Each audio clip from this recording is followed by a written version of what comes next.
বিভিন্ন জায়গায় হতাহতের ঘটনা শোনা গেছে এবং এটাও জানা যায় যে আজকের প্রায় ঢাকার মধ্যে 10 থেকে 15 জন নিহত হন।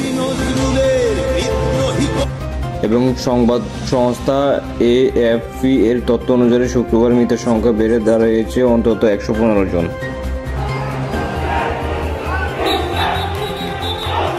আরও এক সংবাদ সংস্থা রয়টার্স জানিয়েছে নিহতের সংখ্যা শতাধিক। এছাড়া আহত সংখ্যা আছে প্রায় 850-এর বেশি।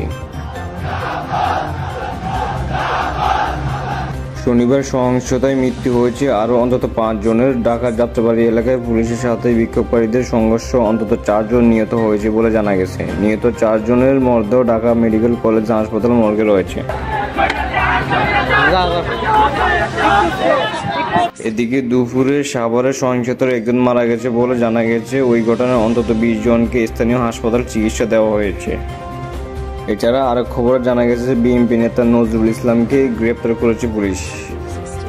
তাছাড়া টঙ্গীতে বিদ্যুৎ অফিস ও পৌরসভায় পুড়িয়ে দেওয়ার সংবাদ আসছে। কিছুক্ষণ পর গুলির আওয়াজে শোনা যাচ্ছিল। সর্বশেষ প্রধানমন্ত্রীর 2 বিদেশ সফর বাতিল। প্রধানমন্ত্রী শেখ হাসিনা পূর্ব নির্ধারিত স্পেন ও ব্রাজিল সফর বাতিল হয়েছে। শুক্রবার পররাষ্ট্র মন্ত্রণালয়ের পক্ষ থেকে এই ঘোষণা এসেছে বলে জানিয়েছেন প্রধানমন্ত্রীর ডেপুটি প্রেস সচিব ইমরুল কায়েস।